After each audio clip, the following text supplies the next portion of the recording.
घराच्या मालकाचं चरित्र लिहिलं एका पापी माणसाने. कशामुळे? एका साधूची संगत मिळाली.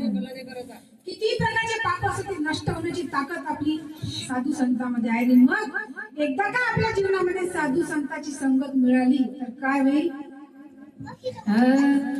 मग राम नाम उपजे आवडी, मग राम नाम उपजे आवडी, मग राम नाम उपजे आवडी, मग राम नाम उपजे आवडी.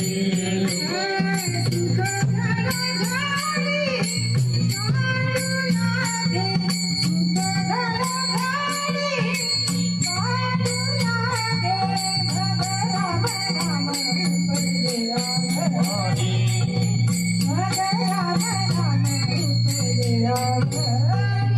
सुख घडघाये वाढू लागे, सुख घडघाये